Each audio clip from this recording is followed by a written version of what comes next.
कोई एक्शन नहीं ते रौला भला पाਉਂਦੇ स्टेजा तो हमने भ्रष्टाचार खत्म कर दिया 4 लाख कंप्लेंटा जो 300 ਤੁਸੀਂ मामले दर्ज ਕੀਤੇ ਨੇ ਭ੍ਰਿਸ਼ਟਾਚਾਰ ਨੇ ਖਤਮ ਕਰਤਾ ਭ੍ਰਿਸ਼ਟਾਚਾਰ ਕੇਜਰੀਵਾਲ ਸਾਹਿਬ ਖਤਮ ਨਹੀਂ ਜੋ ਹੋਇਆ ਭ੍ਰਿਸ਼ਟਾਚਾਰ ਦੇ ਰੇਟ ਸਗੋਂ ਵੱਧ ਗਏ ਜੇ ਭ੍ਰਿਸ਼ਟਾਚਾਰੀਆਂ ਦੇ ਹੌਸਲੇ ਵੱਧ ਗਏ ਜੇ ਤੁਹਾਡਾ ਧਿਆਨ ਹੈਗਾ ਸਿਰਫ ਹੁਣ ਆਪੋਜੀਸ਼ਨ ਦੇ ਲੀਡਰ ਫੜਨ ਵਾਸਤੇ ਅਫਸਰ ਫੜੋਗੇ ਫਿਰ ਮੁਕਣਾ ਭ੍ਰਿਸ਼ਟਾਚਾਰ ਨੇ ਕੰਮ ਵੱਡਾ ਠਾਣਦਾਰ ਫੜਿਆ ਜੀ ਫਿਰ ਆ ਵੇਖੋ ਵੀ 16 ਅਗਸਤ 23 ਨੂੰ ਮੀਟਿੰਗ ਹੋ ਗਈ ਉਹਦਾ ਹਵਾਲਾ ਲੈਟਰ ਜਿਗਰ ਦੇ ਕੇ ਠੇਕੇਦਾਰ ਵੀ ਮੰਨੀ ਜਿਹਨੂੰ ਗਲਤੀ ਕਾਰਵਾਈ ਲਈ ਲਿਖਣਾ ਚਾਹੀਦਾ ਸੀ ਪਰ ਇਹਨੇ ਮੇਰੀ ਭਗਤ ਇਹਨਾਂ ਕੀਤਾ ਕੁਛ ਨਹੀਂ ਉਹ ਸਰ ਕੇ ਜੀ ਤਾਂ ਨਹੀਂ ਨਾ ਕੀਤਾ ਉਹ ਠੇਕੇਦਾਰ ਦੱਸੂਗਾ ਵੀ ਮੈਂ ਅੱਗੇ ਕਿਹਨੂੰ ਪੈਸੇ ਦਿੰਦਾ ਰਿਹਾ ਮੈਂ ਉਹ ਦੱਸੂਗਾ ਮੈਂ ਕਿੰਨੇ ਹੁਣ ਤੱਕ ਦੇ ਟੈਂਡਰ ਇਦਾਂ ਹੀ ਲਏ ਆ ਕਿੰਨੇ ਵਾਰੀ ਕਿਹਾ ਗਿਆ ਇਹਨਾਂ ਨੂੰ ਵੀ ਤੁਸੀਂ ਕੋਈ ਆਡਿਟ ਕਿਉਂ ਨਹੀਂ ਕਰਾਉਂਦੇ ਜਿਹੜਾ ਪੈਸਾ ਸਰਕਾਰ ਨੇ ਤੇ ਆਪੇ ਕੇ ਜੀ ਕਰਜ਼ਾ ਹੀ ਹੋਣਾ 1.5 ਸਾਲ ਦੇ ਵਿੱਚ ਸਰਕਾਰ ਕਹਿੰਦੀ ਸੀ ਅਸੀਂ ਕਰਜ਼ਾ ਲਾਵਾਂਗੇ 20,000 ਕਰੋੜ ਕਿਤੋਂ ਕਮਾਓਗੇ ਤੁਸੀਂ ਇੰਪਰੂਵਮੈਂਟ ਟਰਸਟ ਕਾਰਪੋਰੇਸ਼ਨ 'ਚ ਚੋਰੀ ਚਕਾਰੀ ਰੋਕ ਲਓ ਤੇ ਬਹੁਤ ਸਾਰਾ ਪੈਸਾ ਇੱਥੋਂ ਹੀ ਆ ਸਕਦਾ ਹੈ ਜਿਹੜੀਆਂ ਇਨਲੀਗਲ ਬਿਲਡਿੰਗ ਬਣੀਆਂ ਉਹਨਾਂ ਤੋਂ ਜਿੰਨਾ ਰੈਵਨਿਊ ਆਵੇ ਨਾ ਉਹਨਾਂ ਦੇ ਕਰਜ਼ਾ ਉੱਤੇ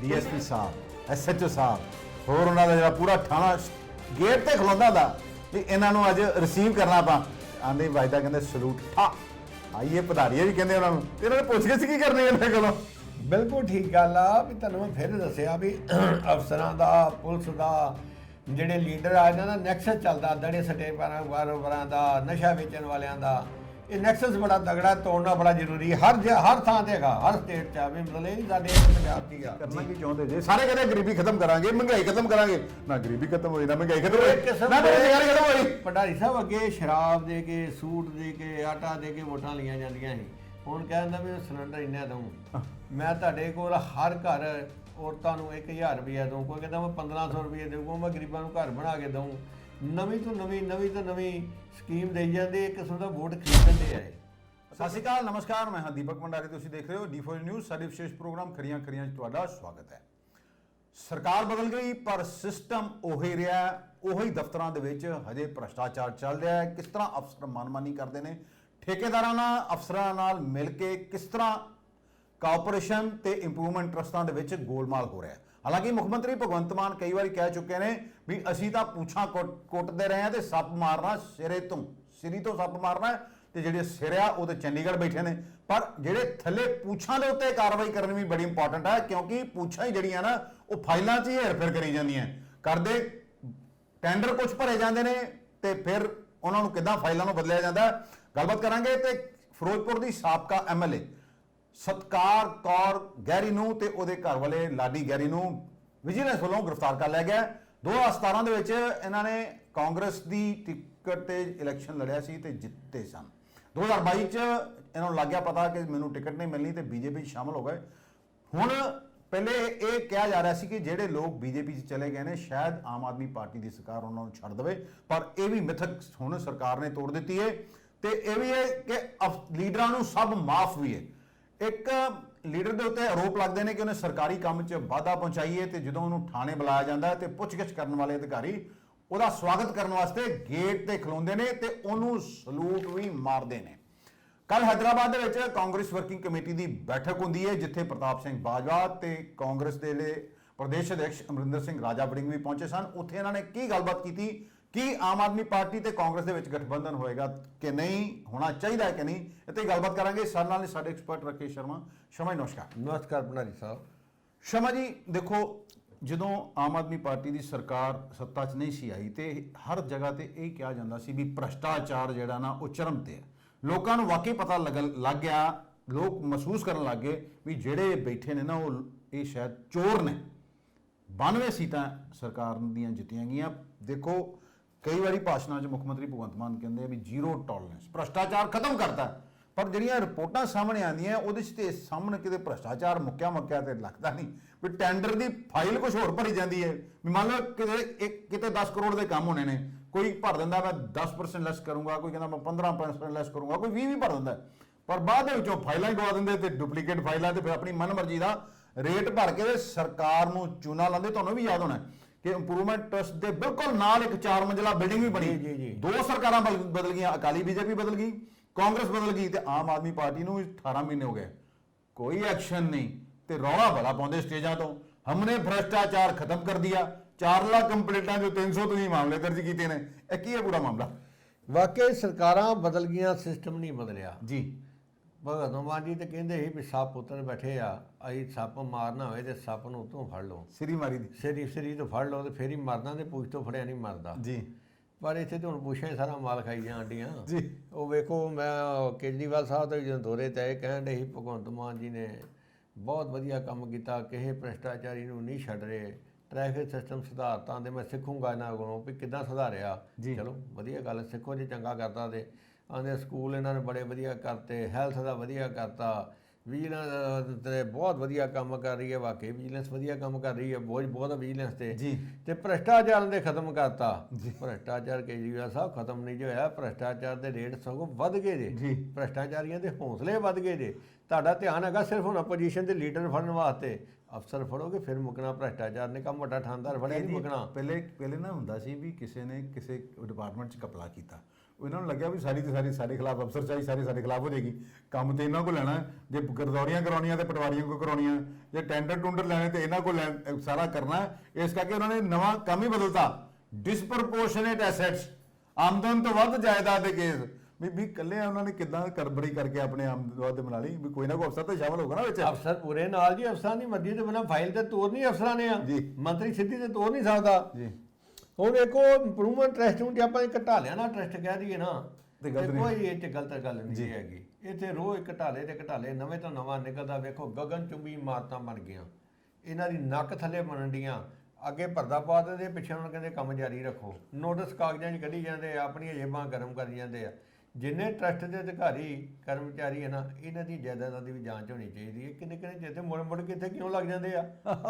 ਵੇਖੋ ਸਿਸਟਮ ਫਿਰ ਉਹੀ ਹੈ, ਸਮਾਨ ਦੇ ਕੇ ਲੱਗ ਜਾਂਦੇ ਆ। ਭ੍ਰਿਸ਼ਟਾਚਾਰੀ ਬੰਦਾ ਹੁੰਦਾ, ਫੜਿਆ ਹੁੰਦਾ, ਉਹ ਬਦਲਦਾ, ਫਿਰ ਸਮਾਨ ਦਿੰਦਾ, ਫਿਰ ਉੱਥੇ ਲੱਗ ਜਾਂਦਾ। ਇਹ ਮਤਲਬ ਇਹ ਸਰਕਾਰ 'ਚ ਵੀ ਇਹ ਸਿਸਟਮ ਚੱਲ ਰਿਹਾ। ਭਗਵੰਤ ਮਾਨ ਜੀ ਪਤਾ ਕਰਨ ਵੀ ਇਹ ਪੈਸੇ ਲੈਂਦਾ ਕੌਣ ਪਿਆ, ਇਹਨਾਂ ਨੂੰ ਦੁਬਾਰਾ ਕੌਣ ਲਾਂਦਾ, ਕਿਹਦੇ ਹੁਕਮਾਂ ਨਾਲ ਆਰਡਰ ਹੋਣ ਡੇ, ਕਿਹੜਾ ਐਮਐਲਏ ਸਿਫਾਰਿਸ਼ ਕਰਨ ਡਿਆ, ਕਿਸੇ ਨੂੰ ਤਾਂ ਸਮਾਨ ਗਿਆ ਨਾ, ਨਹੀਂ ਤਾਂ ਚੋਰ ਦੀ ਕੋਈ ਸਿਫਾਰਿਸ਼ ਕਿਉਂ ਕਰੂਗਾ?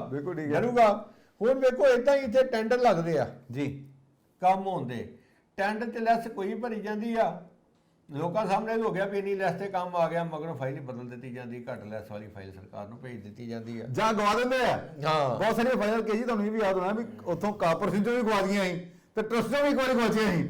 ਉਹ ਇਹੀ ਕਹਿੰਦੇ ਨਾ ਗਵਾਚੀ ਗੁਚੀ ਕਿਉਂ ਨਹੀਂ ਹੁੰਦੀ, ਉੱਥੇ ਪਈ ਹੁੰਦੀ ਆ ਜੀ। ਮੈਂ ਉਹਨਾਂ ਵੇਖੋ ਵੀ ਇੱਕ ਬੰਦੇ ਨੇ ਟੈਂਡਰ ਭਰਿਆ 13.77% ਲੈਸ ਦਾ ਕੰਮ ਦਾ, ਤੇ ਅਫਸਰਾਂ ਦੀ ਮਿਲੀ ਭਗਤਾਂ ਜਿਹਨਾਂ ਨੇ ਫਾਈਲ ਸਰਕਾਰ ਨੂੰ ਪਾਸ ਕਰਨ ਭੇਜੀ, ਉਹ ਭੇਜੀ 1.77 ਲੈਸ ਦੀ, ਚੰਡੀਗੜ੍ਹੋਂ ਪਾਸ ਵੀ ਹੋ ਗਏ ਆ ਗਈ ਜੀ। ਤੇ ਵੇਖੋ ਇਹ ਮਾਮਲਾ ਹੈਗਾ ਸਿੱਧਾ ਦਸਤਾਵੇਜ਼ਾਂ ਨਾਲ ਛੇੜਛਾੜ ਕਰਨ ਦਾ, ਹੇਰਾਫੇਰੀ ਦਾ ਮਾਮਲਾ, 420 ਦਾ ਮਾਮਲਾ। ਤੇ ਚਾਹੀਦਾ ਸੀ ਟਰਸਟ ਨੂੰ ਵੀ ਇੱਥੇ ਕੇਸ ਰਜਿਸਟਰ ਕਰਾਉਂਦੇ ਜਿਹੜੇ ਇਹ 'ਚ ਹੈਗੇ ਸੀ, ਪਰ ਕਿਉਂਕਿ ਅਫਸਰਾਂ ਦਾ, ਠੇਕੇਦਾਰਾਂ ਦਾ ਤੇ ਨੇਤਾਵਾਂ ਦਾ ਆਪਸ 'ਚ ਲੀਡਰਾਂ ਦਾ ਨੈਕਸਸ ਚੱਲਣ ਡਿਆ, ਇਸ ਕਰਕੇ ਮਾਮਲੇ ਨੇ ਦਾਅਵਾ ਕਹਿਤਾ ਜੀ ਕਲੈਰੀਕਲ ਮਿਸਟੇਕ ਹੋ ਗਈ। ਵੇਖੋ ਕਿੱਡੇ ਹਿਸਾਬ ਨਾਲ ਰੈਫਰੀ ਕੀਤੀ, 13.77 1.77 ਇਹ ਅਸੀਂ ਤੀਆਂ ਪਾਣਾ ਭੁੱਲ ਗਏ, ਨਹੀਂ ਤੇ 1.77 ਕਰਤਾ, 31.77 ਕਿਉਂ ਨਾ ਕਰਤਾ, ਤੀਆਂ ਇਧਰ ਕਿਉਂ ਨਹੀਂ ਪੈ ਗਿਆ ਨਾ? ਇਹ ਕੰਮ ਨਾਲ 22 ਲੱਖ ਰੁਪਏ ਦਾ ਰੈਵਨਿਊ ਨੁਕਸਾਨ ਹੋਣਾ ਸੀ ਜੀ, ਤੇ 22 ਲੱਖ ਦਾ ਠੇਕੇਦਾਰ ਨੂੰ ਫਾਇਦਾ ਹੋਣਾ ਸੀ। ਇਹਦਾ ਮਤਲਬ ਦੋ ਹੋ ਜਾਣਾ ਸੀ, 11 ਹੋ ਜਾਣਾ ਸੀ ਜੀ। ਇਹ ਹੈਗਾ ਹੀ ਇੰਪਰੂਵਮੈਂਟ ਟੈਸਟ ਨੇ ਇੱਕ ਜਿਹੜਾ ਏਜੰਡਾ ਰੱਖੇ 97 ਨੰਬਰ ਹੀ, ਉਹਦੇ ਜਰੀਏ 22 ਅਕਤੂਬਰ 2000 ਨੂੰ ਸੈਂਟਰਲ ਹਲਕੇ ਦੀ ਗਲੀਆਂ ਬਣਾਉਣ ਦਾ ਕੰਮ ਹੀ ਪਾਸ ਕਰਨ ਦੀ ਮਨਜ਼ੂਰੀ ਲਈ, ਜਦੋਂ ਕਾਂਗਰਸ ਸਰਕਾਰ ਸੀਗੀ ਉਦੋਂ। ਹਾਂਜੀ, 1.84 ਕਰੋੜ ਰੁਪਏ ਦਾ ਇਹ ਕੰਮ ਹੀ। ਤੇ ਜੀ ਦੇਖੋ ਮੈਂ ਕਲੀਅਰ ਕਰਦਾ, 1.84 ਕਰੋੜ ਦੇ 13% ਲੈਸ ਲਾ ਲਈਏ ਨਾ, ਤੇ ਕਰੀਬ 25 ਕਰੋੜ ਰੁਪਏ ਬਣ ਜਾਂਦਾ। 25 ਲੱਖ 25 ਲੱਖ ਬਣਦਾ, 25 ਲੱਖ 3% ਬਣ ਜਾਂਦਾ, 3 ਲੱਖ ਤੇ 22 ਲੱਖ ਦਾ ਘਾਟਾ ਪੈਂਦਾ। ਠੀਕ ਹੈ, ਠੇਕੇਦਾਰ ਨੂੰ ਫਾਇਦਾ ਹੁੰਦਾ ਸੀ। ਤੇ ਇਹ ਜਿਹੜਾ ਟੈਂਡਰ ਜਿਹੜਾ ਪਾਸ ਹੋ ਕੇ ਵੀ ਆ ਗਿਆ ਸਰਕਾਰ ਵੱਲੋਂ, ਤੇ ਨੰਬਰ 2021 ਨੂੰ ਟੈਂਡਰ ਲਾਤਾ ਗਿਆ ਕੰਮ ਵਾਸਤੇ, ਤੇ ਇਹਨੂੰ ਭਰਨ ਦੀ ਆਖਰੀ ਤਰੀਕ 15 ਦਸੰਬਰ 2021। ਤੇ ਨਿਯਮਾਂ ਅਨੁਸਾਰ 3 ਟੈਂਡਰ ਆਣੇ ਚਾਹੀਦੇ, 3 ਨਾ ਆਏ ਤੇ ਇਹਨੂੰ ਆਨਲਾਈਨ ਟੈਂਡਰ ਦੁਬਾਰਾ ਲਾਤਾ ਗਿਆ ਜੀ। ਤੇ ਆਖਰਲੀ ਤਰੀਕੇ ਦੀ ਆ ਗਈ 31 ਦਸੰਬਰ 2021। ਸਿੰਗਲ ਟੈਂਡਰ ਆਇਆ, ਉਹਦੀ ਟੈਕਨੀਕਲ ਬਿਡ ਜਿਹੜੀ ਇਹਨਾਂ ਨੇ 31 ਦਸੰਬਰ 2021 ਨੂੰ ਖੋਲ੍ਹਤੀ। ਇਸ ਤੋਂ ਬਾਅਦ 7 ਜਨਵਰੀ 2022 ਨੂੰ ਇਹਦੀ ਫਾਈਨੈਂਸ਼ੀਅਲ ਬਿਡ ਵੀ ਖੋਲ੍ਹਤੀ, ਜਿਸ 'ਚ ਠੇਕੇਦਾਰ ਨੇ 13.77 ਲੈਸ ਭਰੀ ਹੋਈ ਸੀ, ਤੇ ਫਾਈਲ ਇਹਨਾਂ ਭੇਜੀ 1.77 ਦੀ। 1.84 ਕਰੋੜ ਦੇ ਟੈਂਡਰ 'ਚ ਠੇਕੇਦਾਰ ਨੂੰ 22 ਲੱਖ ਰੁਪਏ ਦਾ ਫਾਇਦਾ ਹੋਣਾ ਸੀ ਜੀ। ਤੇ ਇੱਕ ਫਾਈਲ ਜਿਹੜਾ ਪਤਾ ਲੱਗ ਗਿਆ ਤੇ ਜਿਹੜਾ ਪਤਾ ਨਹੀਂ ਲੱਗਾ, ਹਾਂ ਇਹਨਾਂ ਕਹਿੰਦਾ ਜੀ ਫਾਈਲ ਗੁੰਮ ਹੋ ਗਈ ਸੀ, ਤੇ ਜਦੋਂ ਇੱਕ ਹੋਰ ਠੇਕੇਦਾਰ ਨੇ ਰੋਲਾ ਪਾਤਾ, ਇਹਨਾਂ ਵੇਖਿਆ ਹੀ ਬਾਅਦ ਚੱਲੇ ਆ, ਇਹਨਾਂ ਨੇ ਕਹਿਤਾ ਉਹਦਾ ਟੈਂਡਰ ਕੈਂਸਲ ਕਰਾਤਾ, ਕਹਿਤਾ ਜੀ ਇਹਨੇ ਦੀ ਕਲੈਰੀਕਲ ਮਿਸਟੇਕ ਹੋ ਗਈ ਆ। ਜੇ ਨਾ ਅਗਲਾ ਠੇਕੇਦਾਰ ਰੋਲਾ ਪਾਉਂਦਾ ਸੀ ਤੇ ਕੰਮ ਸ਼ੁਰੂ ਹੋ ਗਿਆ, ਇਹਨੂੰ ਕੰਮ ਹੀ ਲੋਟ ਹੋ ਗਿਆ ਸੀ। ਤੇ ਕਿ ਜੀ ਇੱਕ ਤੁਹਾਨੂੰ ਯਾਦ ਹੋਣਾ ਸੀ ਕਾਰਪੋਰੇਸ਼ਨ ਦੀ ਵੀ ਗੱਲ ਕੀਤੀ ਸੀ, ਐਮਬੀ ਫਾਈਲਾਂ ਬਣਦੀਆਂ ਪੰਜਾਬ 'ਚ, ਫਾਈਲਾਂ ਬਣਦੀਆਂ, ਕੰਮ ਕੋਈ ਨਹੀਂ ਹੁੰਦਾ। ਇੱਕ ਸਾਨੂੰ ਕਿ ਜੀ ਇਹ ਵੀ ਦੱਸਦੇ ਲੋਕ ਵੀ ਤੁਸੀਂ ਕਹਿੰਦੇ ਬਿਲਡਿੰਗਾਂ ਦੀ ਤੇ ਗੱਲ ਕਰਦੇ ਹੋ, ਤੇ ਕਹਿੰਦੇ ਯਾਰ ਜ਼ਮੀਨ ਦੇ ਅੰਦਰ ਕੰਮ ਚੱਲਦਾ, ਉਹ ਚ ਬੜਾ ਤਗੜਾ ਪਾਈਪਾਂ, ਛੋਟੀਆਂ ਪਾਈਪਾਂ, ਕਦਾਈ ਜ਼ਿਆਦਾ ਡੂੰਘਾ ਵਿਖਾ ਦੇਣਾ, ਹਰ ਕੰਮ ਦੇ ਵਿੱਚ ਉਹ ਚ ਵੀ ਕਰੋੜਾਂ ਦਾ ਘਪਲਾ ਹੈਗਾ। ਸਾਡੇ ਵਾਸੀ ਰੋਂਦੇ ਆ, ਸੀਰੋ ਹੀ ਖੁੱਲੇ ਨਹੀਂ ਤੱਕ ਸਰਕਾਰ ਕੋਲ, ਕਿੰਨੇ ਮਹੀਨੇ ਹੋ ਗਏ ਰੋਂਦੇ ਆ ਇਹਨਾਂ ਨੂੰ। ਡੀਟੀਓ ਦਫ਼ਤਰ ਦੇਖ ਲਓ, ਨੰਬਰ ਦਿੰਦੇ ਆ, ਬੋਲੀ ਕਰਾਉਂਦੇ ਆ, ਆਪਣੇ ਬੰਦੇ ਭਾਈ ਹੁੰਦੇ ਵਿੱਚ ਬੋਲੀ ਕਰਾਉਂਦੇ, ਤੇ ਉਹ ਕਹਿੰਦੇ ਜੀ ਉਹ ਨੰਬਰ ਦੀ ਵੈਲਿਊ ਵਧਾ ਦਿੰਦੇ, ਮਗਰੋਂ ਪੈਸੇ ਜਮ੍ਹਾਂ ਨਹੀਂ ਕਰਾਉਂਦੇ, ਜਿਹੜਾ ਦੂਜਾ ਬੰਦਾ ਜਿਹਨੇ ਬੋਲੀ ਕਰ ਦਿੱਤੀ ਆਪਣਾ ਉਹਨੇ ਦੇ ਕੇ ਲਾਟ ਕਰਕੇ ਗਾਂ ਕਰਦੇ ਆ। ਸਭ ਹਰ ਜਗ੍ਹਾ ਘਪਲਾ ਹੀ ਘਪਲਾ ਚੱਲਣ ਡਿਆ, ਚੋਰ ਮੋੜੀਆਂ ਰੱਖੀਆਂ ਗਏ ਜੀ ਨਾ, ਇਹਨਾਂ ਨੂੰ ਸਭ ਪਤਾ। ਕਿਉਂਕਿ ਦੇਖੋ ਲੀਡਰਾਂ ਦੀ ਸੀ ਤੇ ਕਈ ਵਾਰੀ ਕਹਿ ਚੁੱਕੇ ਆ ਵੀ ਜਿਹੜੇ ਮੰਤਰੀ ਹੁਣ ਬਣ ਕੇ ਆਏ ਨਵੇਂ, ਇਹਨਾਂ ਦੀ ਵਿਚਾਰਿਆਂ ਦੀ ਕਿਹੜੀ ਕੋਈ ਟ੍ਰੇਨਿੰਗ ਹੁੰਦੀ ਹੈ, ਥੱਲਿਓਂ ਸਾਰਿਆਂ ਦੱਸਣਾ ਵੀ ਕਿੱਥੋਂ ਪੈਸਾ ਆਉਣਾ ਹੀ, ਕਿੱਦਾਂ ਜਿਹੜਾ ਘਪਲਾ ਹੋਣਾ ਹੈ, ਕਿੱਦਾਂ ਭ੍ਰਿਸ਼ਟਾਚਾਰ ਹੋਣਾ ਹੈ।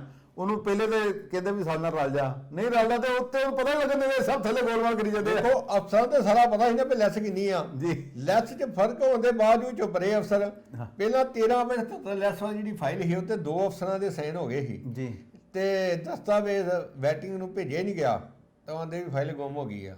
ਇੱਕ ਅਫਸਰ ਚ ਬਦਲ ਗਿਆ ਤੇ ਨਵਾਂ ਆ ਗਿਆ, ਤੇ ਫਿਰ 2 ਅਫਸਰਾਂ ਦੇ ਇੱਕ ਅਫਸਰ ਨੇ 1/77 ਲੈਸ ਵਾਲੀ ਦਸਤਾਵੇਜ਼ ਫਾਈਲ ਜਿਹੜੀ ਆ ਸਾਈਨ ਕਰਕੇ ਤੇ ਵੈਟਿੰਗ ਲਈ ਭੇਜਤੀ। ਵੈਟਿੰਗ ਹੋਣ ਤੇ ਠੇਕੇਦਾਰ ਨੂੰ ਵਰਕ ਆਰਡਰ ਵੀ ਜਾਰੀ ਕਰਤਾ ਗਿਆ ਜੀ। ਲੈਸ 'ਚ ਇੰਨਾ ਬੜਾ ਵੱਡਾ ਫਰਕ ਵੇਖ ਕੇ ਨਾ ਅਫਸਰ ਬੋਲੇ ਤੇ ਨਾ ਕੋਈ ਠੇਕੇਦਾਰ ਬੋਲੇ, ਦੋਵੇਂ ਚੁੱਪ। 13.77 ਨਾਲ ਜਿਹੜੀ ਤੀ ਗੱਲ ਕਹਿੰਦੇ 25 ਲੱਖ ਰੁਪਇਆ ਬਣਦਾ ਸੀ, ਤੇ 1.77 ਲੈਸ ਨਾਲ 3 ਲੱਖ, ਠੇਕੇਦਾਰ ਨੂੰ 22 ਲੱਖ ਦਾ ਫਾਇਦਾ ਹੋਣਾ ਸੀ।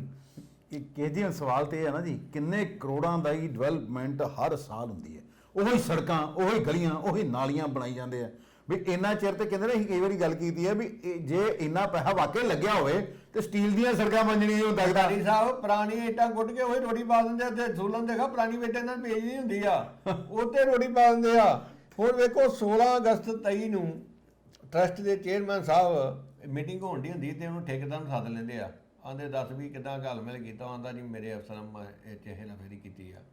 ਚਲੋ ਆਂਦੇ ਵੀ ਠੇਕੇਦਾਰ ਨੂੰ ਡੀਬਾਰ ਕਰ ਦਿਓ, ਇਹਨੂੰ ਬਲੈਕ ਲਿਸਟ ਕਰ ਦਿਓ, ਸਿਫਾਰਿਸ਼ ਕਰ ਦਿਓ ਵੀ ਪਰਚਾ ਕਿਹਨੇ ਕਰਾਉਣਾ ਸੀ। ਆਹੋ, ਕਿ ਤੁਹਾਨੂੰ ਵੀ ਕੋਈ ਪਹੁੰਚਿਆ ਪਰਚਾ ਕਿਹਨੇ ਕਰਾਉਣਾ ਸੀ ਜੀ। ਤੇ ਫਿਰ ਇਹਨਾਂ ਨੇ ਇਹ ਗੱਲ ਦਾ ਜ਼ਿਕਰ ਹੀ ਨਹੀਂ ਕਿਤੇ ਕੀਤਾ ਜਦੋਂ ਟੈਂਡਰ ਕੈਂਸਲ ਕਰਾਉਣਾ ਨਾ ਵੀ ਇਹ ਠੇਕੇਦਾਰ ਦੇ ਨੇ ਫਾਈਲ ਬਦਲਤੀ ਆ। ਇਹ ਕਹਿਤਾ ਜੀ ਕਲੈਰੀਕਲ ਮਿਸਟੇਕ ਹੋ ਗਈ। ਚੇਅਰਮੈਨ ਸਾਹਿਬ ਕਹਿੰਦੇ ਜੀ ਇਹ ਕੰਮ ਗਲਤ ਹੋਇਆ, ਟੈਂਡਰ ਰੱਦ ਕਰਨ ਨੂੰ ਲਿਖਤਾ। ਨਹੀਂ ਮੇਰੀ ਕਿ ਜੀ ਅੱਜ ਗੱਲ ਹੋਈ ਉਹਨਾਂ ਨਾਲ, ਕਹਿੰਦੇ ਮੈਂ ਮੀਟਿੰਗ 'ਚ ਬਿਜ਼ੀ ਆ, ਬਹੁਤ ਜ਼ਰੂਰੀ ਮੀਟਿੰਗ ਚੱਲਣ ਡਈ। ਮੈਂ ਕਿਹਾ ਜ਼ਰੂਰੀ ਕੰਮ ਤੇ ਆ, ਉਹਨੂੰ ਪਤਾ ਨਾ ਵੀ ਇਹ ਗੱਲ ਪੁੱਛਣੀ ਇਹਨੇ, ਜੇ ਮੀਟਿੰਗ 'ਚ ਫੋਨ ਚੁੱਕ ਸਕਦੇ ਤੇ ਗੱਲ ਕਿਉਂ ਨਹੀਂ ਦੱਸਦੇ। ਪੱਤਰਕਾਰ ਤਾਂ ਵੇਖ ਕੇ ਉਹਨੂੰ ਪਤਾ ਲੱਗ ਜਾਂਦਾ, ਕਹਿ ਤਾਂ 5 ਵਜੇ ਤੱਕ ਮੈਂ ਬਿਜ਼ੀ ਆ ਵੀ ਇਹ ਗੱਲੋਂ ਲੈ ਜੇ ਖਬਰ ਕਰ ਲਵੇ। ਫੋਰਦੀ ਆ ਵੇਖੋ ਵੀ 16 ਅਗਸਤ 23 ਨੂੰ ਮੀਟਿੰਗ ਹੋ ਗਈ, ਉਹਦਾ ਹਵਾਲਾ ਲੈਟਰ ਜਿਗਰ ਦੇ ਕੇ ਠੇਕੇਦਾਰ ਮੰਨੀ ਜਿਹਨੂੰ ਗਲਤੀ ਕਾਰਵਾਈ ਲਈ ਲਿਖਣਾ ਚਾਹੀਦਾ ਸੀ, ਪਰ ਇਹਨਾਂ ਨੇ ਮੇਰੀ ਭਗਤ ਇਹਨਾਂ ਕੀਤਾ ਕੁਛ ਨਹੀਂ। ਉਹ ਸਰ ਕੇ ਜੀ ਤਾਂ ਨਹੀਂ ਨਾ ਕੀਤਾ, ਉਹ ਠੇਕੇਦਾਰ ਦੱਸੂਗਾ ਵੀ ਮੈਂ ਅੱਗੇ ਕਿਹਨੂੰ ਪੈਸੇ ਦਿੰਦਾ ਰਿਹਾ, ਮੈਂ ਉਹ ਦੱਸੂਗਾ ਮੈਂ ਕਿੰਨੇ ਹੁਣ ਤੱਕ ਦੇ ਟੈਂਡਰ ਇਦਾਂ ਹੀ ਲਏ ਆ ਵੀ ਪਹਿਲੇ ਕਿਹਨੂੰ ਪੈਸੇ ਦਿੱਤੇ ਮੈਂ। ਵੇਖੋ ਬੜੇ ਤਾਂ ਕੰਮ ਜਿਹੜੇ ਹੁੰਦੇ ਹੀ ਨਹੀਂ, ਛੋਟੇ ਵੱਡੇ ਕੰਮ ਤੇ ਉਦਾਂ ਹੀ ਕਰ ਦਿੰਦੇ ਆ। ਵੀ ਐਮਬੀ ਫਾਈਲਾਂ ਹੋਈਆਂ ਨਹੀਂ, ਕੀ ਬਣਿਆ, ਪੈਸੇ ਲੈ ਕੇ ਸਾਰੇ ਚੁੱਪ ਕਰ ਗਏ। ਜਦੋਂ ਅਰਬਾਂ ਰੁਪਏ ਦਾ ਕੇ ਜੀ ਨੁਕਸਾਨ ਹੁੰਦਾ, ਕਿਸੇ ਨੂੰ ਕੋਈ ਲੈਣਾ ਦੇਣਾ ਨਹੀਂ, ਉਦਾਂ ਹੀ ਮਤਲਬ ਘਾਟੇ 'ਚ ਅਧਿਕਾਰੀ ਵਾਧੇ 'ਚ, ਸਰਕਾਰ ਘਾਟੇ 'ਚ ਅਧਿਕਾਰੀ ਵਾਧੇ 'ਚ, ਨੇਤਾ ਵਾਧੇ 'ਚ। ਉਹ 6 ਭੇਦ ਖੁੱਲ੍ਹਣ ਤੇ 6 ਸਤੰਬਰ ਨੂੰ ਦਸਤਾਵੇਜ਼ਾਂ ਨਾਲ ਛੇੜਛਾੜ ਦੇ ਮਾਮਲੇ ਨੂੰ ਸਿਰਫ ਕਲੈਰੀਕਲ ਮਿਸਟੇਕ ਕਹਿ ਕੇ ਇਹਨਾਂ ਨੇ ਕੰਪੈਰੀਟਿਵ ਸਟੇਟਮੈਂਟ ਰੱਦ ਕਰਨ ਲਈ ਚੀਫ ਇੰਜੀਨੀਅਰ ਨੂੰ ਲਿਖਤਾ। ਇਸ ਲੈਟਰ ਤੋਂ 22 ਦਿਨ ਪਹਿਲਾਂ ਹੀ ਠੇਕੇਦਾਰ ਮੰਨ ਚੁੱਕਿਆ ਸੀ ਵੀ ਮੈਂ ਛੇੜਛਾੜ ਕੀਤੀ ਆ। ਇਹਨਾਂ ਸਪਸ਼ਟ ਆ ਵੀ ਅਫਸਰਾਂ ਦਾ ਤੇ ਠੇਕੇਦਾਰਾਂ ਦਾ ਨੈਕਸਸ ਚੱਲਣ ਡਿਆ ਤੇ ਇਹਨੂੰ ਪਰਦਾ ਪਾਉਣ ਦੀ ਕੋਸ਼ਿਸ਼ ਕਰਨ ਡੇ ਆ ਕਿ ਜੀ ਕੋਈ ਨਹੀਂ ਇਦਾਂ ਹੀ ਪਰਦੇ ਪਾਓਗੇ, ਇਦਾਂ ਹੀ ਸਰਕਾਰ ਨੂੰ ਲੁੱਟੋਗੇ ਤੇ ਭ੍ਰਿਸ਼ਟਾਚਾਰ ਕਿੱਦਾਂ ਖਤਮ ਹੋ ਗਿਆ। ਉਹੋ ਹੀ ਜੇਈ, ਉਹੋ ਹੀ ਐਸਡੀਓ, ਉਹੋ ਹੀ ਐਕਸੀਅਨ, ਉਹੋ ਹੀ ਐਸੀ, ਕਿਉਂ ਮੁੜ ਉੱਥੇ ਲੱਗਦੇ ਆ। ਕਿ ਜੀ ਬਹੁਤ ਸਾਰੇ ਅਫਸਰਾਂ ਨੇ ਠੇਕੇਦਾਰਾਂ ਨਾਲ ਭਾਈਵਾਲੀ ਕੀਤੀ ਹੋਈ ਹੈ, ਬਿਲਕੁਲ ਵੀ ਤੈਨੂੰ ਕੰਮ ਅਲਾਟ ਕਰਾਂਗੇ ਅਸੀਂ ਤੇ ਸਾਡਾ ਇਹਨਾਂ ਹਿੱਸਾਪਤੀ ਨਾਲ ਰੱਖਣੀ ਤੂੰ। ਮੁੜ ਕੇ ਦੀ ਵੇਖੋ ਉਹੋ ਹੀ ਠੇਕੇਦਾਰ ਲੱਗੇ ਜਾਂ ਉਹਨੇ 3-4 ਫਰਮਾਂ ਬਣਾਈਆਂ ਹੁੰਦੀਆਂ, ਇੱਕੋ ਠੇਕੇਦਾਰ ਨੇ ਆਪਣੇ ਘਰ ਦੇ ਜੀਆਂ ਦੇ ਨਾਲ ਵੱਖ-ਵੱਖ ਫਰਮ ਬਣਾ ਲੈਂਦੇ ਆ। ਉਹ ਸ਼ੋਅ ਕਰ ਦਿੰਦੇ ਵੱਖ ਫਰਮ ਨੂੰ ਕੰਮ ਕੀਤਾ, ਪਰ ਕੀ ਬੰਦਾ ਉਹੋ ਹੀ ਹੁੰਦਾ। ਤਿੰਨ ਟੈਂਡਰ ਵੀ ਆਪਣੇ ਪਾ ਦਿੰਦੇ ਆ ਫਿਰ ਕਿ ਫਰਮਾ ਦੇ ਹੋਏ ਆਪੇ ਟੈਂਡਰ ਪਾਤੇ ਆਪਣੇ ਟੈਂਡਰ ਪਾ ਦੇਣੇ ਆ, ਆਪੇ ਕੰਮ ਲੈ ਲੈਣਾ। ਮੇਰਾ- ਭਲਾ ਜਿਹੜਾ ਹੁਣ ਸਾਡੀ ਮੁੱਖ ਮੰਤਰੀ ਜੀ ਪੰਜਾਬ ਕੋਈ ਮੰਗਾ ਤੇ ਅਜੋਏ ਸ਼ਰਮਾ ਜੀ ਕੋਲੋਂ ਜਿਹੜੇ ਲੋਕਲ ਬੋਡੀ ਦੇ ਸੈਕਟਰੀ ਆ, ਬਹੁਤ ਹੀ ਇਮਾਨਦਾਰ ਬੰਦੇ ਆ, ਵੀ ਇਸ ਕੇਸ 'ਚ ਕੇਸ ਰਜਿਸਟਰਡ ਕਰਾਓ ਭਾਵੇਂ ਜਿਹੜਾ ਮਰਜ਼ੀ ਹੋਵੇ। ਤੇ ਟਰਸਟ ਦੇ ਚੇਅਰਮੈਨ ਨੂੰ ਵੀ ਹੈਗਾ ਵੀ ਥੋੜੀ ਟ੍ਰੇਨਿੰਗ ਜਾ ਕੇ ਨਾ ਚੇਅਰਮੈਨ ਜਲੰਧਰ ਦੇ ਟਰਸਟ ਕੋਲ ਲੈ ਲਓ, ਜਿਹੜੇ ਤੇ ਫੜ ਰਹੇ ਚੋਰਾਂ ਨੂੰ ਤੇ ਕੇਸ ਰਜਿਸਟਰਡ ਕਰਾ ਰਹੇ, ਘਪਲੇ ਕੱਢਣ ਦੇ ਆ। ਤੇ ਤੁਸੀਂ ਵੀ ਘਪਲਾ ਕੱਢੋ, ਜਦੋਂ ਤੁਹਾਡੇ ਸਾਹਮਣੇ ਮੰਨ ਗਿਆ ਵੀ ਮੈਂ ਛੇੜਛਾੜ ਕੀਤੀ ਆ, ਤੀ ਕੇਸ ਕਿਉਂ ਨਹੀਂ ਰਜਿਸਟਰਡ ਕਰਾ? ਚਲੋ ਤੁਸੀਂ ਕਿਉਂ ਕਹਿੰਦੇ ਜੇ ਮੈਂ ਐਸਸੀ ਨੂੰ ਕਹਿਤਾ ਜੀ ਜਾਂਚ ਕਰ, ਤੇ ਐਸਸੀ ਨੇ 3 ਮੈਂਬਰੀ ਕਮੇਟੀ ਬਣਾਤੀ ਆ, ਤੇ ਉਹ 3 ਮੈਂਬਰੀ ਕਮੇਟੀ ਨੇ ਰਿਪੋਰਟ ਦੇਤੀ ਆ ਵੀ ਇਹ ਜਿਹੜੀ ਕਲੈਰੀਕਲ ਮਿਸਟੇਕ ਆ। ਕਿ ਜੀ ਜਾਂਚ ਕਰੀ ਉਸ ਸਾਹਮਣੇ ਵੇਖਣਾ ਠੱਗੀ ਠੋਰੀ ਹੋਈ ਹੈ। ਇੰਨੀਆਂ ਉੱਚੀਆਂ ਬਿਲਡਿੰਗਾਂ ਬਣ ਗਈਆਂ ਵੀ 50 ਫੁੱਟ ਤੋਂ ਇਹਨਾਂ ਨੇ 150 ਫੁੱਟ ਬਿਲਡਿੰਗ ਲਾਗੇ। ਕਿੰਨੇ ਵਾਰੀ ਕਿਹਾ ਗਿਆ ਇਹਨਾਂ ਨੂੰ ਵੀ ਤੁਸੀਂ ਕੋਈ ਆਡਿਟ ਕਿਉਂ ਨਹੀਂ ਕਰਾਉਂਦੇ?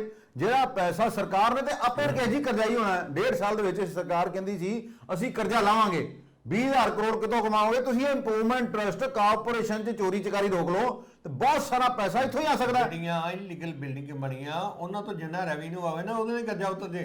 ਇਲੀਗਲ ਬਿਲਡਿੰਗ ਇਲੀਗਲ ਕਲੋਨੀਆਂ, ਅਫਸਰਾਂ ਨੇ ਕਲੋਨੀਆਂ ਕੱਟ ਲੀਆਂ, ਜਿਹੜੀ ਇਲੀਗਲ ਬਿਲਡਿੰਗਾਂ ਬਣਾ ਕੇ ਅਫਸਰਾਂ ਨੇ ਕਲੋਨੀਆਂ ਕੱਟ ਲੀਆਂ, ਉਹ ਕਲੋਨਾਈਜ਼ਰ ਬਣ ਕੇ ਨਾਲ ਕਹਿੰਦੇ ਨਾਲ ਵੇਖੋ ਐਮਟੀਪੀ ਭਾਜ ਨੌਕਰੀ ਕਰਦੇ ਆ, ਨਾਲ ਕਲੋਨਾਈਜ਼ਰ ਬਣ ਜਾਂਦੇ ਆ। ਫਿਰ ਕਹਿੰਦੇ ਵੀ ਸਾਰਾ ਕੁਝ ਆਪ ਹੀ ਰੱਖਣਾ, ਕਹਿੰਦੇ ਉਹਨਾਂ ਕਹਿੰਦੇ ਆਈਂਦੀ ਆ ਵੀ ਕਿੱਦਾਂ ਕਰਨਾ। ਵੇਖੋ ਬੜੀਆਂ ਕਲੋਨੀਆਂ ਏਰੀਏ ਜਿਹੜੀ ਆ ਉਹਨਾਂ ਨੇ ਵੇਖੋ ਲਿਸਟ ਜਾਰੀ ਕਰਤੀ ਹੈ, ਚੰਗੀਆਂ ਕਲੋਨੀਆਂ ਜਿਹਨਾਂ ਕਿਸ਼ਤਾਂ ਜਮ੍ਹਾਂ ਹੀ ਨਹੀਂ ਕਰਾਈਆਂ। ਸਰਕਾਰ ਕਿਉਂ ਨਹੀਂ ਐਕਸ਼ਨ ਲੈਣ ਦੀ? ਕਿ ਜੀ ਉਹ ਵੱਡੀਆਂ ਕਲੋਨੀਆਂ ਕੱਟਣ ਵਾਲੇ ਜਾਂ ਲੀਡਰ ਹੈ ਜਾਂ ਵੱਡੇ ਅਫਸਰ ਹੈ, ਕੰਮ ਇਹਨਾਂ ਦੇ ਥੱਲੇ ਵੇਖੋ ਨਾ, ਕਹਿੰਦੇ ਵੀ ਛੋਟਾ ਫੜ ਲਓ, ਪੂੰਛ ਹੀ ਫੜੋ, ਕਿਹੜਾ ਸਿਰ ਮਾਰਿਆ ਜੇ ਤਾਂ ਕਿਹੜਾ ਸਿਰ ਕੁਚਲਿਆ ਜੇ, ਜਾਂ ਤਾਂ ਉਹਨੇ ਤੁਸੀਂ ਟੰਗੋ। ਪੁਰਾਣੇ ਅਸੀਂ ਕਈ ਵਾਰੀ ਕੇਸੀ ਕਿਹਾ ਵੀ ਕੱਲਾ ਮੰਤਰੀ ਭ੍ਰਿਸ਼ਟਾਚਾਰ ਨਹੀਂ ਕਰ ਸਕਦਾ, ਉਹਦੇ ਨਾਲ ਡਿਪਾਰਟਮੈਂਟ ਦਾ ਅਫਸਰ ਸ਼ਾਮਲ ਹੋਏਗਾ। ਜੇ ਸੋਨੇ ਦੇ ਬਿਸਕੁਟ ਕੋਈ ਮੰਤਰੀ ਮੰਗਾਉਂਦਾ ਤੇ ਉਹਦੇ ਸੈਕਟਰੀ ਨੇ ਜਾਂ ਉਹਦੇ ਥੱਲੇ ਅਧਿਕਾਰੀ ਨੇ ਵੀ ਮਾਲ ਮੋਟਾ ਲਿਆ ਹੁੰਦਾ। ਜਦੋਂ ਤੱਕ ਫਿਰ ਸਰਕਾਰ ਡਰ ਗਈ ਨਾ ਜੀ, ਵੀ ਕਹਿੰਦੀ ਵੀ ਕੱਲ ਨੂੰ ਕੰਮ ਨਹੀਂ ਕਰਨਾ। ਤੁਹਾਡੇ ਕੋਲ ਏਡਾ ਵੱਡਾ ਇਮਾਨਦਾਰ ਸੈਕਟਰੀ ਆ, ਉਹਨੂੰ ਜਾਂਚ ਕਰਾਓ ਅਗਰ ਕੋਲੋਂ, ਵੇਖੋ ਉਹਨੇ ਸਿਰ ਵੀ ਫੜ ਲੈਣਾ ਤੇ ਪੁੱਛ ਵੀ ਫੜ ਲੈਣੀ, ਛੱਡਣੀ ਉਹਨੇ ਕੋਈ ਨਹੀਂ। ਕਿ ਜੀ ਜਦੋਂ ਕਹਿੰਦੇ ਨਾ ਕੋਈ ਐਮਐਲਏ ਬਣ ਜਾਂਦਾ ਨਾ, ਦੇ ਕਹਿੰਦੇ ਵੀ ਕਦੀ ਵਿਆਹ ਸ਼ਾਦੀ ਦੇ ਕਾਰਡ, ਕਦੇ ਭੋਗ, ਫਿਰ ਕਹਿੰਦੇ ਵੀ ਕੁਝ ਦਿਨ ਤੇ ਉਹਦਾ ਉਹ ਲਾਦਾ ਨਹੀਂ, ਕਿ ਉਹ ਖੁਮਾਰੀ ਚੜੀ ਰਹਿੰਦੀ ਹੈ। 5 ਸਾਲ ਬਾਅਦ ਜਦੋਂ ਫਿਰ ਕਹਿੰਦੇ ਵੀ ਜਾਇਦਾਦਾਂ ਦੀ ਜਾਂਚ ਹੋਣ ਲੱਗਦੀ ਹੈ। ਹੁਣ ਵਿਜੀਲੈਂਸ, ਜੇ ਤੇ ਆਮ ਆਦਮੀ ਪਾਰਟੀ ਦੀ ਸਰਕਾਰ ਨਾ ਹੁੰਦੀ ਤੇ ਕਿਸੇ ਦੀ ਜਾਂਚ ਹੋਈ ਤੇ ਹੋਣੀ ਨਹੀਂ। ਹੁਣ ਇੱਕ ਸਾਬਕਾ ਐਮਐਲਏ ਹੈ ਸਤਕਾਰ ਕੌਰ ਗਹਿਰੀ, ਪਹਿਲੇ ਕਾਂਗਰਸ 'ਚ ਹੁੰਦੇ ਸੀਗੇ, ਫਿਰ ਬਾਅਦ 'ਚ ਬੀਜੇਪੀ 'ਚ ਸ਼ਾਮਲ ਹੋ ਗਏ, ਕਿਉਂਕਿ ਇਹਨਾਂ ਨੂੰ ਲੱਗਦਾ ਸੀ ਮੈਨੂੰ ਟਿਕਟ ਨਹੀਂ ਮਿਲਣੀ। ਬੀਜੇਪੀ ਨੇ ਟਿਕਟ ਤਾਂ ਦਿੱਤੀ, ਮੇਰਾ ਖਿਆਲ ਤੇ ਹਾਰ ਗਏ ਸੀਗੇ। ਉਹਨਾਂ ਦੇ ਘਰ ਵਾਲਿਆਂ ਨੂੰ ਵੀ ਫੜ ਲਿਆ। ਤੇ ਕਿ ਜੀ ਇਹ ਵੀ ਸਮਝ ਨਹੀਂ ਲੱਗਦੀ ਵੀ ਡਿਸਪ੍ਰੋਪੋਰਸ਼ਨੇਟ ਐਸੈਟਸ ਦਾ ਹੀ ਕੇਸ ਕਿਉਂ?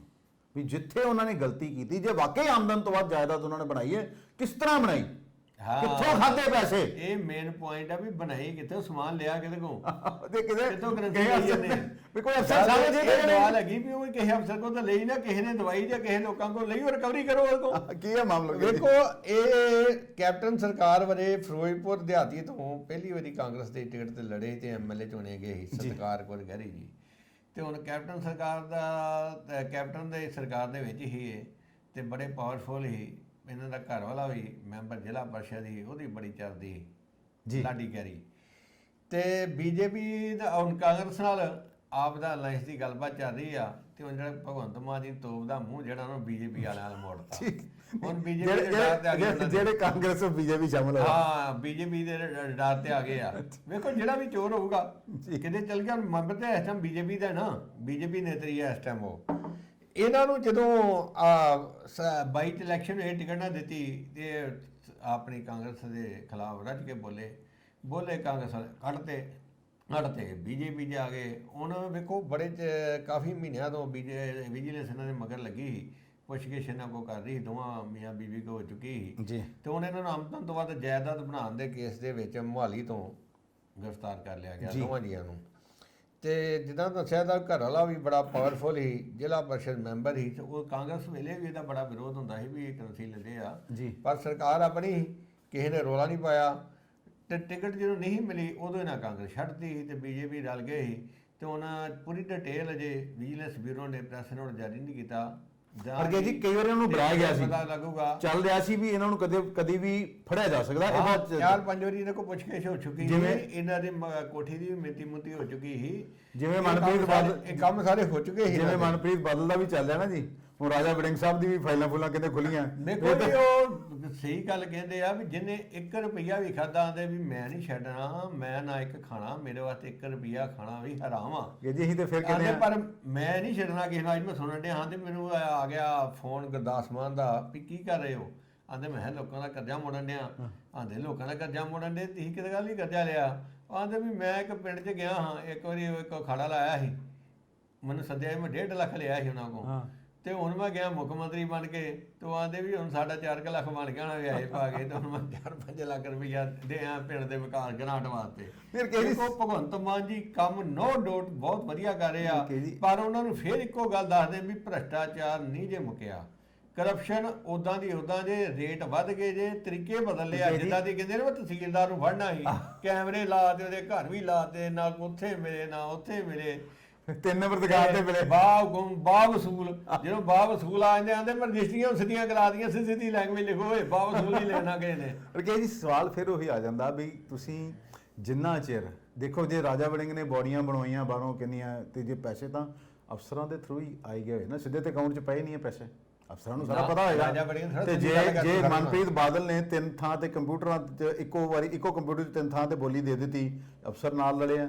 ਜੇ ਇਹ ਫਾਈਲਾਂ ਦੇ ਵਿੱਚ 1377 ਦਾ 1.77 ਕਰਤਾ, ਅਫਸਰ ਨਾਲ ਰਲੇ ਆ। ਜੇ ਕਾਰਪੋਰੇਸ਼ਨ ਦੇ ਵਿੱਚ ਜਾਂ ਇੰਪਰੂਵਮੈਂਟ ਟਰਸਟ ਦੇ ਵਿੱਚ ਉੱਚੀਆਂ ਬਿਲਡਿੰਗਾਂ ਬਣਦੀਆਂ, ਇਲੀਗਲ ਕਲੋਨੀਆਂ ਬਣਦੀਆਂ, ਤੇ ਅਫਸਰ ਨਾਲ ਰਲੇ ਆ। ਮੈਂ ਕਹਿੰਦਾ ਮਰਜ਼ੀ ਨਾਲ ਦੀ ਐਂਟਰੀ ਲਾ ਸਕਦੇ। ਤੁਹਾਨੂੰ ਮੈਂ ਦੱਸਿਆ ਵੀ ਇਹਨਾਂ ਨੇ ਗੁਪਤ ਚ ਰੱਖੇ ਹੁੰਦੇ ਆ, ਜਿਹੜੇ ਇਹਨਾਂ ਨੂੰ ਦੱਸ ਦਿੰਦੇ ਆ ਵੀ ਇਹ ਫਲਾਣੀ ਥਾਂ ਤੇ ਕੋਠੀ ਬੰਨੀ ਸ਼ੁਰੂ ਨਹੀਂ, ਪੁੱਟਣੀ ਸ਼ੁਰੂ ਹੋ ਗਈ ਜੇ, ਇਹਨਾਂ ਦੀ ਵਾਸ਼ਾ ਹੀ ਚੱਲ ਜਾਂਦੀਆਂ, ਉੱਥੇ ਵਾਲਾ ਚੱਲ ਜਾਂਦਾ, ਪਤਾ ਨਹੀਂ ਹੁੰਦਾ ਵੀ ਇਹ ਬੇਲਦਾਰ ਆ, ਇਹ ਕੀ ਆ। ਹਰ ਆਪਣੇ ਆਪ ਨੂੰ ਇੰਸਪੈਕਟਰ ਹੀ ਕਹਿੰਦਾ, ਜਾ ਕੇ ਖਰੀਦੇ ਜਾ ਕੇ ਸੌਦਾ ਹੋ ਜਾਂਦਾ, ਨੋਟਿਸ ਕੱਢ ਦਿੰਦੇ ਆ। ਪਿੱਛੇ ਆਪਾਂ ਕੀਤੀ ਨੋਟਿਸ ਕਿੰਨੇ ਪੈਂਡਿੰਗ ਪਏ ਆ, ਜਿਹੜੇ ਨੁਕਰੇ ਇੱਕ ਨੋਟਿਸ ਦਾ ਮਤਲਬ ਫੀਸ ਵਧ ਗਈ। ਤੇ ਜੀ ਅਗਲੀ ਖਬਰ ਦੱਸਦੇ ਆ ਕਿ ਜੀ ਕਹਿੰਦੇ ਲੀਡਰਾਂ ਨੂੰ ਸਭ ਮਾਫ ਆ। ਇੱਕ ਲੀਡਰ ਸਾਹਿਬ ਦੇ ਉੱਤੇ ਆਰੋਪ ਸਨ ਵੀ ਇਹਨਾਂ ਨੇ ਕੋਈ ਸਰਕਾਰੀ ਕੰਮ 'ਚ ਵਾਧਾ ਪਾਈ ਹੈ, ਕਿਤੇ ਅੱਗਜਣੀ ਵੀ ਹੋਈ ਹੈ, ਮਾਰਪਿੱਟ ਵੀ ਹੋਈ ਹੈ। ਇਹ ਕਾਂਗਰਸ ਦੇ ਲੀਡਰ ਨੇ, ਪੁੱਛਗਿੱਛ ਵਾਸਤੇ ਥਾਣੇ ਬੁਲਾਇਆ ਜਾਂਦਾ, ਜਦੋਂ ਪੁੱਛਗਿੱਛ ਕਰਨਾ ਪਹੁੰਚਣਾ ਹੁੰਦਾ ਪਹਿਲੇ ਹੀ ਦੱਸ ਦਿੰਦੇ ਵੀ ਮੈਂ ਆ ਰਿਹਾ ਜੀ, ਤੇ ਡੀਐਸਪੀ ਸਾਹਿਬ, ਐਸਐਚਓ ਸਾਹਿਬ, ਹੋਰ ਉਹਨਾਂ ਦਾ ਜਿਹੜਾ ਪੂਰਾ ਥਾਣਾ ਗੇਟ ਤੇ ਖਲੋਂਦਾ ਹੁੰਦਾ ਵੀ ਇਹਨਾਂ ਨੂੰ ਅੱਜ ਰਿਸੀਵ ਕਰਨਾ ਆਪਾਂ, ਤੇ ਆਂਦੇ ਵੱਜਦਾ ਕਹਿੰਦੇ ਸਲੂਟ ਠਾ ਆਈਏ ਪਧਾਰੀਏ ਵੀ ਕਹਿੰਦੇ ਉਹਨਾਂ ਨੂੰ, ਤੇ ਇਹਨਾਂ ਨੇ ਪੁੱਛਗਿੱਛ ਕੀ ਕਰਨੀ ਇਹਨਾਂ ਕੋਲੋਂ। ਬਿਲਕੁਲ ਠੀਕ ਗੱਲ ਆ ਵੀ ਤੁਹਾਨੂੰ ਮੈਂ ਫਿਰ ਦੱਸਿਆ ਵੀ ਅਫਸਰਾਂ ਦਾ, ਪੁਲਿਸ ਦਾ, ਜਿਹੜੇ ਲੀਡਰ ਆ, ਇਹਨਾਂ ਦਾ ਨੈਕਸਸ ਚੱਲਦਾ, ਦੜੇ ਸੱਟੇ ਕਾਰੋਬਾਰਾਂ ਦਾ, ਨਸ਼ਾ ਵੇਚਣ ਵਾਲਿਆਂ ਦਾ। ਇਹ ਨੈਕਸਸ ਬੜਾ ਤਗੜਾ, ਤੋੜਨਾ ਬੜਾ ਜ਼ਰੂਰੀ, ਹਰ ਥਾਂ ਤੇ ਹੈਗਾ, ਹਰ ਸਟੇਟ 'ਚ ਆ। ਵੀ ਮਤਲਬ ਇਹ ਨਹੀਂ ਸਾਡੇ ਇੱਥੇ ਪੰਜਾਬ 'ਚ ਹੀ ਆ ਜੀ। ਇਹ ਹੈਗਾ ਮਾਰਪੀਟ, ਇਹ ਰਾਜਸਥਾਨ ਦੀ ਘਟਨਾ, 12 ਜ਼ਿਲ੍ਹਾ ਇਹ ਮਾਰਪੀਟ ਅੱਗ ਜਾਣੀ ਤੇ ਸਰਕਾਰੀ ਕੰਮ 'ਚ ਵਾਧਾ ਪਾਉਣ ਦਾ ਆਰੋਪੀ ਕਾਂਗਰਸ ਨੇਤਾ ਨਰੇਸ਼ ਮੀਨਾ ਜੀ। ਪੁਲਿਸ ਨੇ ਥਾਣੇ 'ਚ ਉਹਨੂੰ ਮਾਮਲੇ ਦੀ ਜਾਂਚ ਲਈ ਬੁਲਾਇਆ। ਜਿਹੜਾ ਥਾਣੇ ਦੇ ਗੇਟ ਦੇ ਉੱਤੇ ਡੀਐਸਐਸ ਤੇ ਐਸਐਚਓ ਨੇ ਉਹਦਾ ਸਵਾਗਤ ਕੀਤਾ। ਡੀਐਸਪੀ ਨੇ ਹੱਥ ਮਿਲਾਇਆ ਤੇ ਕਿਹਾ ਪਧਾਰੋ, ਆਈਏ ਪਧਾਰੀਏ। ਇਹਨੂੰ ਕਿੱਡੇ ਖੁਸ਼ ਹੋਏ ਜੀ ਇਹੋ ਚਾਪਲੂਸ ਅਫਸਰ ਹੱਥ ਜੋੜ ਕੇ ਆਈਏ ਜਨਾਬ। ਇਹੋ ਜਿਹੇ ਚਾਪਲੂਸ ਅਫਸਰ ਇਹ ਪੁੱਛਗਿੱਛ ਕੀ ਕਰਨਗੇ? ਇਹਨਾਂ ਕੀ ਪੁੱਛਗਿੱਛ ਕਰਨੀ ਆ? ਪੁੱਛਗਿੱਛ ਕਿਸੇ ਦੀ ਹੁੰਦੀ ਨਹੀਂ, ਤੇ ਮਿੱਟੀ ਪਾਉਣੀ ਆ। ਇਹ ਤੇ ਮਾਰਾ ਲੀਡਰ ਆ, ਇਹ ਤੇ ਕੋਈ ਦੜੇ ਸੱਟੇ ਭਾਈ ਫੜ ਲੈਣ ਤੇ ਗੁੰਡਾ ਫੜ ਲੈਣ, ਉਹਨੂੰ ਪੁੱਛਗਿੱਛ ਨਹੀਂ ਕਰਦੇ ਜਿਹਦੇ ਕੋਲ ਸਮਾਨ ਮਿਲਦਾ ਹੁੰਦਾ ਜੀ। ਤੇ ਜਦੋਂ ਵੀਡੀਓ ਜਿਹੜੀ ਸੋਸ਼ਲ ਮੀਡੀਆ ਤੇ ਵਾਇਰਲ ਹੋ ਗਈ, ਤੇ ਫਿਰ ਜਿਹੜੇ 12 ਦੇ ਐਸਪੀ ਆ ਚੌਧਰੀ ਸਾਹਿਬ, ਰਾਜਕੁਮਾਰ ਚੌਧਰੀ, ਉਹਨਾਂ ਨੇ ਜਿਹੜਾ ਐਸਐਚਓ ਮਾਨ ਸਿੰਘ ਮੀਨਾ ਉੱਥੋਂ ਦਾ, ਉਹਨੂੰ ਲੈਣ ਨਜ਼ਰ ਕਰਤਾ ਕਿ ਪੁਲਿਸ ਦੀ ਕਿਰਕਰੀ ਬੜੀ ਹੋਈ। ਲੋਕੀ ਯਾਰ ਉੱਥੋਂ ਇਲੈਕਸ਼ਨ ਆਉਣ ਵਾਲੇ ਉੱਥੇ ਵੀ ਲੋਕੀ ਕਹਿੰਦੇ ਵੀ ਆਹ ਤੁਹਾਡਾ ਕੰਮ ਹੈਗਾ ਵੀ ਤੁਸੀਂ ਕੀ ਕਰਦੇ ਜੇ। ਤੇ ਹੁਣ ਜਦੋਂ ਉਹਨੂੰ ਫਿਰ ਇਹਦੇ ਤੇ ਮੁਕੱਦਮਾ ਦਰਜ ਜੇ ਆਈਪੀਸੀ ਦੀ ਧਾਰਾ 143, 283, 475, 353, 427 ਤੇ ਮੋਠਪੁਰ ਦੀ ਪੁਲਿਸ ਨੇ ਅਟਰਨ ਕੋਰਟ 'ਚ ਪੇਸ਼ ਕੀਤਾ, ਤੇ ਜਿੱਥੇ ਉਹਨੂੰ ਜੇਲ੍ਹ ਹੁਣ ਭੇਜ ਦਿੱਤਾ ਗਿਆ। ਜੇਲ੍ਹ ਚਲ ਗਿਆ। ਜੇਲ੍ਹ 'ਚ ਵੀ ਵੇਖੋ ਵੀਆਈਪੀ ਸੁਵਿਧਾ ਮਿਲਦੀ ਕਿ ਨਹੀਂ ਮਿਲਦੀ, ਉਹ ਤੇ ਹੁਣ ਜੇਲ੍ਹ ਵਾਲੇ ਜਾਣਨ। ਪਰ ਵੇਖੋ ਪੁਲਿਸ ਦਾ ਹਾਲ ਵੇਖੋ ਦੀ ਕੀ ਹੈ। ਰਕੇਸ਼ ਜੀ, ਬੜਾ ਰੌਲਾ ਜੀ ਜਿਹੜਾ ਹੁਣ 2024 'ਚ ਲੋਕ ਸਭਾ ਇਲੈਕਸ਼ਨ ਹੋਣਾ, ਕਹਿੰਦੇ 1-to-1 ਫਾਈਟ ਹੋਵੇ। ਬੀਜੇਪੀ ਨੂੰ ਹਰਾਉਣ ਵਾਸਤੇ ਪੂਰਾ ਜਿਹੜਾ ਵਿਪਕਸ਼ ਇੱਕ ਹੋਇਆ ਪਿਆ, INDIA ਗਠਬੰਧਨ ਵੀ ਹੋ ਗਿਆ। ਪਰ ਪੰਜਾਬ ਦੇ ਵਿੱਚ ਕਾਂਗਰਸੀ ਬੜਾ ਰੌਲਾ ਪਾਉਂਦੇ ਆ ਵੀ ਨਾ, ਆਮ ਆਦਮੀ ਪਾਰਟੀ ਨਾਲ ਕਾਹਦਾ ਗਠਬੰਧਨ, ਕਹਿੰਦੇ ਇਹਨਾਂ ਦੇ ਸਾਰੇ ਨੱਕ 'ਚ ਕੀਤਾ ਦਮ। ਹੁਣ ਕੱਲ ਹੈਦਰਾਬਾਦ ਦੇ ਵਿੱਚ ਗਏ ਸੀ CWC ਕਾਂਗਰਸ ਵਰਕਿੰਗ ਕਮੇਟੀ ਦੀ ਬੈਠਕ ਹੁੰਦੀ ਹੈ, ਜਿੱਥੇ ਪ੍ਰਤਾਪ ਸਿੰਘ ਬਾਜਵਾ LOP ਲੀਡਰ ਤੇ ਜਿਹੜੇ ਰਾਜਾ ਵੜਿੰਗ ਨੇ ਅਧਿਕਸ਼ ਨੇ ਜਿਹੜੇ ਪੰਜਾਬ ਦੇ, ਇਹ ਵੀ ਪਹੁੰਚਦੇ ਨੇ। ਇਹਨਾਂ ਮੁੱਦਾ ਤੇ ਚੁੱਕਿਆ, ਕਹਿੰਦੇ ਵੀ ਸਾਡਾ ਤੇ ਪੰਜਾਬ ਦੇ ਵਿੱਚ ਆਮ ਆਦਮੀ ਪਾਰਟੀ ਵਾਲਿਆਂ ਨੇ ਜੀਣਾ ਹਰਾਮ ਕੀਤਾ ਤੇ ਤੁਸੀਂ ਇਹਨਾਂ ਨਾਲ ਗੱਠਜੋੜ ਕਰੀ ਜਾਂਦੇ ਹੋ। ਸਾਡਾ ਕਾਰਜਕਰਤਾ ਬੜਾ ਡਿਮੋਰਲਾਈਜ਼ ਆ, ਤੇ ਉਹਨਾਂ ਦੀ ਸੁਣੀ ਗਈ ਕਿ ਨਹੀਂ ਸੁਣੀ ਗਈ? ਕਿਉਂਕਿ ਉਹ ਤੇ ਵਹਿੰਦੇ ਵੀ ਭਾਈ ਦਿੱਲੀ 'ਚ ਰਾਜ ਕਿੱਦਾਂ ਕਰਨਾ ਹੈ। ਉਹ INDA ਗਠਬੰਧਨ ਬਣ ਗਿਆ ਜੀ, 26 ਤੋਂ ਵੱਧ ਪਾਰਟੀਆਂ ਚ ਹੈਗੀਆਂ ਜੀ, 16 ਇਹਨਾਂ ਦੀ ਹੋ ਗਈ ਆ। ਹੁਣ ਸ਼ੀਟ ਸ਼ੇਅਰਿੰਗ ਬਣਨੀ, ਕਮੇਟੀਆਂ ਬਣ ਗਈਆਂ, ਇਹਨਾਂ ਦੀ ਸੀਟਾਂ ਕਿੱਦਾਂ ਵੰਡਣੀਆਂ ਜੀ। ਪਰ ਜਿਹੜੀ ਪੰਜਾਬ ਕਾਂਗਰਸ ਹੈਗੀ ਇਸ ਮਸਲੇ ਤੇ ਦੋ ਫੜ ਹੈਗੀ ਵੀ ਆਪਣਾ ਗਠਬੰਧਨ ਹੋਣਾ ਚਾਹੀਦਾ ਕਿ ਨਹੀਂ। ਇਦਾਂ ਹੀ ਆਪ ਦੇ ਵਿੱਚ ਵੀ ਜੀ। ਕਈ ਬੰਦੇ ਵਿਰੋਧ ਕਰਨ ਵਾਲੇ, ਕਈ ਹੱਕ ਚ ਹੈਗੇ ਆ। ਹੁਣ ਜਿਹੜੇ ਤੇ ਲੀਡਰ ਫੜੇ ਗਏ ਆ, ਉਹ ਤੇ ਚਾਹੁੰਦੇ ਗਠਬੰਧਨ ਹੋਏ ਵੀ ਸਾਡਾ ਛੁਟਕਾਰਾ ਹੋ ਜੇ ਜੀ। ਕਿਉਂ ਪੰਜਾਬ 'ਚ ਆਪਣੇ ਪੁੱਛਾਂ ਬੜੀਆਂ ਚੁਕਾਈਆਂ ਕਾਂਗਰਸ ਵਾਲਿਆਂ ਨੇ, ਤੇ ਕਾਂਗਰਸ ਵੀ ਟੱਕਰ ਵੇਖੋ ਜੀ, ਕਾਂਗਰਸ ਪ੍ਰਧਾਨ ਤੇ LOB ਪ੍ਰਤਾਪ ਬਾਜਵਾ ਤੇ ਸੁਖਪਾਲ ਖਹਿਰਾ ਤਗੜੀ ਲੈ ਰਹੇ ਇਹਨਾਂ ਨਾਲ, ਆਪੋਜੀਸ਼ਨ ਦਾ ਕੰਮ ਵਧੀਆ ਕਰਦੇ ਪਏ ਆ। ਜੀ, ਜੀ। ਹੁਣ ਕਾਂਗਰਸ ਦੇ ਰਮਨੀਤ ਬਿੱਟੂ ਨੇ ਕਹਿ ਦਿੱਤਾ ਵੀ ਜੋ ਆਲਾ ਕਮਾਨ ਫੈਸਲਾ ਕਰੂਗੀ ਉਹ ਸਾਨੂੰ ਮਨਜ਼ੂਰ ਹੋ। ਇਹੋ ਗੱਲ ਨਵਜੋਤ ਸਿੰਘ ਸਿੱਧੂ ਨੇ ਕਹੀ ਆ ਜੀ। ਬਿੱਟੂ ਇੱਥੋਂ ਤੱਕ ਕਹਿ ਦਿੱਤਾ ਵੀ ਜਿਹੜੇ ਮੌਜਾਂ ਲੈਣ ਦੇ ਸੀਟਾਂ ਦੇ ਉੱਤੇ, ਜਿਨ੍ਹਾਂ ਨੂੰ ਆਲਾ ਕਮਾਨ ਦਾ ਫੈਸਲਾ ਨਹੀਂ ਮਨਜ਼ੂਰ ਆਉਂਦਾ, ਰਹਿੰਦੇ ਤੇ ਘਰਾਂ ਨੂੰ ਜਾਣ, ਆਪਣੀ ਵੱਖਰੀ ਪਾਰਟੀ ਬਣਾ ਲੈਣ। ਹੁਣ ਬਰਿੰਦਰ ਢਿੱਲੋਂ ਹੋਣਾ ਨੇ ਤੇ ਪ੍ਰਤਾਪ ਬਾਜਵਾ ਨੇ ਕਿਹਾ ਵੀ ਜੇ ਤੂੰ ਏਡਾ ਕਾਲਾ ਕਾਕਾ ਤੇ ਤੂੰ ਹੀ ਉੱਥੋਂ ਟਿਕਟ ਲੈ ਕੇ ਲੜ ਲਾ, ਅਸੀਂ ਨਹੀਂ ਚਾਹੀਏ। ਠੀਕ ਹੈ। ਅਸੀਂ ਪੁਰਾਣੇ ਕਾਂਗਰਸੀ ਅਸੀਂ ਕਿਉਂ ਛੱਡੀਏ, ਇਹਦੇ ਕਾਂਗਰਸ ਚ ਰਵਾਂ। ਕੱਲ ਮੈਂ ਸੁਖਪਾਲ ਖਹਿਰਾ ਦੀ ਗੱਲ ਕਰਨ ਡਿਆ, ਆਂਦੇ ਵੇਖੋ ਵੀ ਹਾਈ ਕਮਾਨ ਨੇ ਕੀ ਫੈਸਲਾ ਲੈਣਾ ਮੈਨੂੰ ਨਹੀਂ ਪਤਾ। ਆਂਦੇ ਜਿਹੜੇ ਸਾਡੇ ਸਰਪੰਚਾਂ ਪੰਚਾਂ ਦੇ ਨਾਲ ਝੂਠੇ ਮੁਕੱਦਮੇ ਦਰਜ ਕਰਾਏ ਆ, ਕੀ ਉਹ ਇਹਨਾਂ ਨਾਲ ਰਲ ਕੇ ਇਹਨਾਂ ਨੂੰ ਵੋਟਾਂ ਪਵਾਉਣਗੇ? ਆਂਦੇ ਵੀ ਇਹ ਆਲਾ ਕਮਾਨ ਨੂੰ ਸੋਚਣਾ ਚਾਹੀਦਾ। ਹੁਣ ਬਾਜਵਾ ਜੀ ਤੇ ਵੜਿੰਗ ਸਾਹਿਬ ਇਹ ਕਹਿ ਕੇ ਗਏ ਸੀ ਵੀ ਅਸੀਂ ਕਾਂਗਰਸ ਵਰਕੀ ਕਮੇਟੀ ਦੀ ਮੀਟਿੰਗ ਚੱਲੇ ਆ, ਉੱਥੇ ਪੂਰੇ ਜ਼ੋਰ ਸ਼ੋਰ ਨਾਲ ਮੁੱਦਾ ਉਠਾਵਾਂਗੇ। ਮੁੱਦਾ ਉਠਾਇਆ ਵੀ ਇਹਨਾਂ ਨੇ। ਹੁਣ ਕਾਂਗਰਸ ਹਾਈ ਕਮਾਨ ਨੇ ਕਿੰਨੀ ਸੁਣੀ ਕਰਦੀ, ਉਹਨਾਂ ਕਿਹਾ ਵੀ ਕੋਈ ਗੱਲ ਨਹੀਂ, ਬਹਿ ਜਾਓ, ਜਦੋਂ ਇਹ ਗੱਲਬਾਤ ਹੋਊਗੀ ਤੁਹਾਨੂੰ ਵੀ ਪੁੱਛਿਆ ਜਾਊਗਾ, ਤੁਹਾਡੀ ਰਾਏ ਲਈ ਜਾਊਗੀ।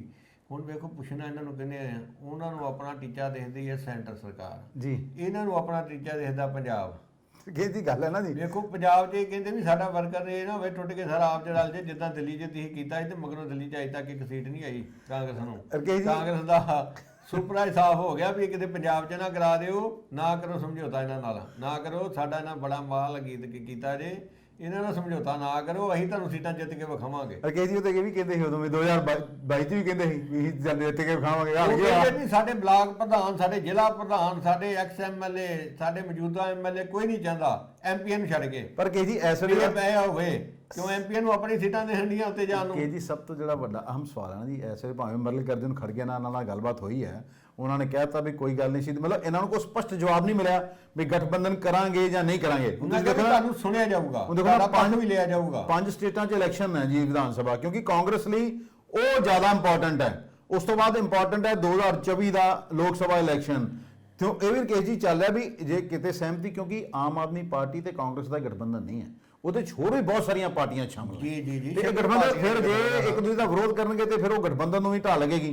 ਇਸ ਕਰਕੇ ਇਲੈਕਸ਼ਨ ਆ ਗਏ ਛੱਤੀਸਗੜ੍ਹ ਦਾ, ਮੱਧ ਪ੍ਰਦੇਸ਼ ਦਾ, ਰਾਜਸਥਾਨ ਦਾ, ਮਿਜ਼ੋਰਮ ਦਾ ਤੇ ਤੇਲੰਗਾਨਾ ਦਾ। ਤੇਲੰਗਾਨਾ ਰੈਲੀ ਵੀ ਕੀਤੀ ਕੱਲ੍ਹ। ਹਾਂ ਤਰਕੇ ਜੀ ਹੁਣ ਤੇ ਇਕੱਲੇ ਵੈਸੇ ਤਾਂ ਮੁੱਖ ਮੰਤਰੀ ਭਗਵੰਤ ਮਾਨ ਵੀ ਕਹਿ ਚੁੱਕੇ ਨੇ ਕਿ ਇਕੱਲੇ ਲੜਨਾ ਵੀ ਜਾਣਦੇ ਆ ਤੇ ਇਕੱਲੇ ਜਿੱਤਣਾ ਵੀ ਜਾਣਦੇ ਆ, ਪਰ ਦੂਜੇ ਪਾਸੇ ਉਹ ਤਾਲਮੇਲ ਕਮੇਟੀਆਂ ਬਣੀਆਂ। ਇਹਨਾਂ ਨੂੰ ਜੋਰ ਜਮਾਲਣਾ ਦੇਣਾ ਚਾਹੀਦਾ ਇੱਕ ਦੂਜੇ ਨਾਲ। ਚਲੋ ਦੇਖੋ ਨਾਲੇ ਸਭ ਨੂੰ ਪਤਾ ਲੱਗ ਜੂ ਵੀ ਕਿਹੜਾ ਕਿੰਨੇ ਪਾਣੀ 'ਚ। ਰਕੇ ਜੀ ਫਿਰ ਇਹ ਵੀ ਦੂਜੇ ਪਾਸੇ ਵੀ ਚੱਲਿਆ ਨਾ ਰਕੇ ਜੀ, ਵੀ ਕਹਿੰਦੇ ਵੀ ਜਿੱਥੇ ਜਿੱਥੇ ਤਗੜੇ ਨਾ ਇੱਥੇ ਵੀ ਗੱਲਬਾਤ ਹੋ ਰਹੀ ਹੈ ਵੀ ਉੱਥੇ ਆਪੋ ਆਪ ਲੜੋ ਤੁਸੀਂ। ਜਿੱਥੇ BJP ਬਹੁਤ ਤਗੜੀ ਹੈ ਉੱਥੇ 1 to 1 ਫਾਈਟ, 2 ABC ਇਹਨਾਂ ਨੇ ਬਿਲਕੁਲ ਠੀਕ ਗੱਲ ਆ। ਇਹ ਗੱਲ ਖਹਿਰਾ ਸਾਹਿਬ ਨੇ ਵੀ ਕਹੀ ਆ, ਆਂਦੇ ਵੀ BJP ਇੱਥੇ ਕੱਲੀ ਇੱਕ ਸੀਟ ਵੀ ਨਹੀਂ ਜਿੱਤ ਸਕਦੀ। ਇੱਥੇ ਕੀ BJP ਨੂੰ ਹਰਾਣਾ, ਇੱਥੇ ਤੇ ਆਂਦੇ ਸਾਡਾ ਮੇਨ ਟਾਰਗੇਟ ਆ ਆਪ। ਚਲੋ ਦੇਖੋ ਇੱਥੇ BJP ਥੋੜਾ ਗਈ ਆ, ਆਂਦੇ BJP ਤੇ ਕੱਲੇ ਆਪਣੇ ਸਿਰ ਤੇ ਇੱਕ ਸੀਟ ਵੀ ਨਹੀਂ ਜਿੱਤ ਸਕਦੀ। ਅੱਛਾ ਦੇਖੋ ਠੀਕ ਕਰਕੇ ਜੀ। ਹੁਣ ਅੱਜ ਨਵਾਂ ਜਿਹੜਾ ਬਣਿਆ ਸੀ ਸੈਂਟਰਲ ਵਿਸਟਾ, ਉੱਥੇ ਸ਼ਿਫਟ ਹੋ ਗਏ ਆ। ਚਲੋ ਜੀ ਮੋਦੀ ਸਾਹਿਬ ਨੇ ਭਾਸ਼ਣ ਵੀ ਦਿੱਤਾ ਹੈ। ਦੇਖੋ ਨਾ ਪਹਿਲੀ ਵਾਰੀ ਇਸ ਤਰ੍ਹਾਂ ਹੋਇਆ ਹੈ ਵੀ ਸੈਸ਼ਨ 18 ਤੋਂ 22 ਤੱਕ ਚੱਲਣਾ ਹੈ ਤੇ ਸੈਸ਼ਨ 'ਚ ਹੋਏਗਾ ਕੀ, ਏਜੰਡਾ ਦਿੱਤਾ ਹੀ ਨਹੀਂ ਗਿਆ। ਤੇ ਨਾਲ ਕਿ ਜੀ ਮਹਿਲਾਵਾਂ ਦੇ ਆਰਕਸ਼ਣ ਨੂੰ ਲੈ ਕੇ ਫਿਰ ਇੱਕ ਵਾਰੀ ਉੱਠਿਆ। ਬਹੁਤ ਸਾਰੀਆਂ ਗੱਲਾਂ ਤਾਂ ਹੁੰਦੀਆਂ, ਪਰ ਸਵਾਲ ਇਹ ਆਉਂਦਾ ਵੀ ਮਹਿਲਾਵਾਂ ਦਾ ਆਰਕਸ਼ਣ ਤਾਂ ਹੋ ਜਾਂਦਾ ਹੈ, ਕਾਰਪੋਰੇਸ਼ਨ ਤੁਸੀਂ ਹਾਲ ਦੇਖ ਲਓ ਵੀ ਕਾਉਂਸਲਰ ਕੋਈ ਹੁੰਦੀ ਹੈ ਤੇ ਕੰਮ ਉਹਦਾ ਜਾਂ ਘਰ ਵਾਲਾ ਕਰਦਾ ਜਾਂ ਉਹਦਾ ਬੇਟਾ ਕਰਦਾ। ਵੀ ਮਹਿਲਾਵਾਂ ਨੂੰ ਤਾਕਤ ਵੀ ਦਿਓ ਨਾ, ਮਹਿਲਾਵਾਂ ਨੂੰ ਕੰਮ ਵੀ ਤੇ ਕਰਨ ਦਿਓ। ਜੇ ਉਹ ਅਧਿਕਾਰ ਉਹਨਾਂ ਨੂੰ ਮਿਲਦੇ ਆ ਉਹ ਕੰਮ ਕਰਨ ਮਹਿਲਾਵਾਂ ਵਾਸਤੇ। ਇੱਥੋਂ ਛੋਟੀ ਜਿਹੀ ਟਿੱਪਣੀ ਚਾਹਾਂਗਾ, ਸਮਾਂ ਹੋ ਗਿਆ ਕਿਉਂਕਿ ਦੇਖੋ ਸੰਸਦ ਦਾ ਵਿਸ਼ੇਸ਼ ਜਿਹੜਾ ਸੱਤਰ ਬੁਲਾ ਕੇ ਪਹਿਲਾਂ ਤੇ BJP ਨੇ ਸਰਕਾਰ ਨੇ ਸਾਰਿਆਂ ਨੂੰ ਚੰਬੇ ਜੀ ਪਾਤਾ, ਚੁਕਾ ਹੀ ਦਿੱਤਾ ਜੀ ਵੀ ਇੱਕਦਮ ਬੁਲਾਤਾ ਨਵੀਂ ਥਾਂ 'ਤੇ ਨਵੀਂ ਸੰਸਦ ਜਾਣ ਲਈ। ਚਲੋ ਵਧਾਈ ਇਹਨਾਂ ਨੂੰ। ਏਜੰਡਾ ਰੱਖਿਆ ਇਹਨਾਂ ਨੇ ਵੀ ਆਜ਼ਾਦੀ ਦੇ ਜਿਹੜੇ 75 ਵਰਸ਼ ਪੂਰੇ ਹੋਣ ਦੇ ਮੌਕੇ ਤੇ ਦੇਸ਼ 'ਚ ਮਨਾਏ ਜਾ ਰਹੇ ਅੰਮ੍ਰਿਤ ਕਾਲ, ਵੀ ਉਹਦੇ ਤੇ ਚਰਚਾ ਹੋ ਗਈ। ਆਂਦੇ ਵੀ ਕੋਈ ਮੁੱਖ ਚੁਣਾਵ ਯੁਕਤ ਤੇ ਜਿਹੜੇ ਚੁਣਾਵ ਯੁਕਤ ਦੀ ਨਿਯੁਕਤੀਆਂ ਕਰਨੀਆਂ ਉਹ ਕਿੱਦਾਂ ਕਰਨੀਆਂ ਉਹ ਵੀ ਵਿਧੇਇਕ ਪੇਸ਼ ਹੋਣਾ ਜੀ। ਤੇ ਇੱਕ ਕਾਂਗਰਸ ਨੇ ਸਰਕਾਰ ਨੂੰ ਅਪੀਲ ਕੀਤੀ ਹੈ ਵੀ ਮਹਿਲਾ ਆਰਕਸ਼ਣ ਬਿੱਲ 'ਚ ਪਾਸ ਕੀਤਾ ਜਾਵੇ ਜੀ। ਕਾਂਗਰਸ ਦੀ ਅਪੀਲ ਆ। ਤੇ ਵੇਖੋ ਹੋਰ ਵੀ ਕਈ ਚੁਕਾਉਣ ਵਾਲੇ ਬਿੱਲ ਵੀ ਸਰਕਾਰ ਲਿਆ ਸਕਦੀ ਜਿਹਨਾਂ ਇੱਕਦਮ ਸਾਰੇ ਚੌਂਕੀ ਜਾਣ ਵੀ ਆ ਗਈ ਗਏ ਇਹਦਾ ਸੱਪ ਕਰਦੇ ਮੋਦੀ ਸਾਹਿਬ ਇੱਕਦਮ ਹੀ ਕੱਢਦੇ ਏਡੀ ਚੀਜ਼ ਜੀ। ਦੇਖੋ ਐ ਕਿ ਨਾ ਤੇ ਅਸੀਂ ਉਮੀਦ ਕਰਦੇ ਹਾਂ ਵੀ ਲੜ ਲੁੱਟ ਕੇ ਨਹੀਂ ਗਵਾਉਣਗੇ, ਇਹ ਸੱਤਾ ਤੇ ਚੰਗਾ ਕੰਮ ਕਰਨਗੇ, ਆਪਸ ਚ ਲੋਕਾਂ ਦੇ ਹਿੱਤ ਲਈ ਬਹਿਸ ਕਰਨਗੇ, ਚੰਗੇ ਬਿੱਲ ਪਾਸ ਕਰਨਗੇ। ਤਰਕੇਜੀ ਕੀ ਹੋਣੇ ਲੋਕ ਸਭਾ ਤੇ ਰਾਜ ਸਭਾ ਦੇ ਵਿੱਚ ਸੁਪਰੀਮ ਕੋਰਟ ਕਹਿ ਚੁੱਕੀ ਹੈ ਵੀ ਹਾਈ ਕੋਰਟ ਕਹਿ ਚੁੱਕੀ ਹੈ ਵੀ ਕਿੰਨੇ ਟਿੰਟਡ ਬੰਦੇ ਬੈਠੇ ਆ ਵੀ ਤੁਸੀਂ ਉਹਨਾਂ ਦੇ ਕੇਸਾਂ ਦਾ ਨਿਪਟਾਰਾ ਕਿਉਂ ਨਹੀਂ ਕਰਦੇ। ਸਵਾਲ ਇਹ ਨਹੀਂ ਸਮਝ ਆਉਂਦੀ ਵੀ ਸਾਰੇ ਕਹਿੰਦੇ ਆ, ਸਾਰੀਆਂ ਪਾਰਟੀਆਂ ਦੇ ਲੀਡਰ ਅਸੀਂ ਭ੍ਰਸ਼ਟਾਚਾਰ ਖਤਮ ਕਰਾਂਗੇ, ਭ੍ਰਸ਼ਟਾਚਾਰ ਕਦੀ ਖਤਮ ਨਹੀਂ ਹੋਇਆ। ਸਾਰੇ ਕਹਿੰਦੇ ਨੇ ਨਸ਼ਾ ਖਤਮ ਕਰਾਂਗੇ, ਨਸ਼ਾ ਖਤਮ ਨਹੀਂ ਹੋਇਆ। ਵੀ ਫਿਰ ਤੁਸੀਂ ਕਰਨਾ ਕੀ ਚਾਹੁੰਦੇ ਜੇ? ਸਾਰੇ ਕਹਿੰਦੇ ਗਰੀਬੀ ਖਤਮ ਕਰਾਂਗੇ, ਮਹਿੰਗਾਈ ਖਤਮ ਕਰਾਂਗੇ, ਨਾ ਗਰੀਬੀ ਖਤਮ ਹੋਈ ਨਾ ਮਹਿੰਗਾਈ ਖਤਮ ਹੋਈ ਨਾ ਬੇਰੁਜ਼ਗਾਰੀ ਖਤਮ ਹੋਈ। ਭੰਡਾਰੀ ਸਾਹਿਬ ਅੱਗੇ ਸ਼ਰਾਬ ਦੇ ਕੇ, ਸੂਟ ਦੇ ਕੇ, ਆਟਾ ਦੇ ਕੇ ਵੋਟਾਂ ਲਈਆਂ ਜਾਂਦੀਆਂ ਸੀ। ਹੁਣ ਕਹਿੰਦਾ ਵੀ ਸਿਲੰਡਰ ਇੰਨਾ ਦਊਂ, ਮੈਂ ਤੁਹਾਡੇ ਕੋਲ ਹਰ ਘਰ ਔਰਤਾਂ ਨੂੰ 1000 ਰੁਪਇਆ ਦਊਂ, ਕੋਈ ਕਹਿੰਦਾ ਮੈਂ 1500 ਰੁਪਏ ਦੇਊਂਗਾ, ਮੈਂ ਗਰੀਬਾਂ ਨੂੰ ਘਰ ਬਣਾ ਕੇ ਦਊਂ। ਨਵੀਂ ਤੋਂ ਨਵੀਂ ਸਕੀਮ ਦੇਈ ਜਾਂਦੇ, ਇੱਕ ਕਿਸਮ ਦਾ ਵੋਟ ਖਰੀਦਣ ਦੇ ਆਏ। ਤਰਕੇਜੀ ਫਿਰ ਦੇਸ਼ ਦਾ ਗੁਲਾਮ ਹੋ ਜਾਣਾ, ਝਾਸੇ ਜਾ ਜਾਂਦੇ। ਇਹਨਾਂ ਦੇਸ਼ ਨੂੰ ਦੁਬਾਰਾ ਗੁਲਾਮ ਕਰ ਦੇਣਾ ਬੰਦਿਆਂ ਨੇ। ਚਲੋ ਕੇਸ ਦੀ ਇਹਦਾ ਬੇੜਾਗਰ ਕਰ ਦੇਣਾ। ਮੁਫਤ ਚੀਜ਼ਾਂ ਬੰਦ ਹੋਣੀਆਂ ਚਾਹੀਦੀਆਂ, ਜਿਹੜੇ ਜ਼ਰੂਰਤਮੰਦ ਹੈਗੇ ਸਿਰਫ ਉਹਨਾਂ ਨੂੰ ਦਿਓ, ਸਾਰਿਆਂ ਵਾਸਤੇ ਨਾ। ਪੰਜਾਬ ਸਭ ਨੂੰ ਬਿਜਲੀ ਮੁਫਤ ਨਹੀਂ ਚਾਹੀਦੀ। ਚਲੋ ਸਾਨੂੰ ਤੇ ਇਜਾਜ਼ਤ। ਤੁਹਾਨੂੰ ਸਾਡਾ ਪ੍ਰੋਗਰਾਮ ਚੰਗਾ ਲੱਗੇ ਤੇ ਲਾਈਕ, ਕਮੈਂਟ ਤੇ ਸ਼ੇਅਰ ਜ਼ਰੂਰ ਕਰਿਓ ਤੇ ਸਾਡੇ ਚੈਨਲ ਨੂੰ ਸਬਸਕ੍ਰਾਈਬ ਵੀ ਕਰਿਓ। ਧੰਨਵਾਦ, ਨਮਸਕਾਰ।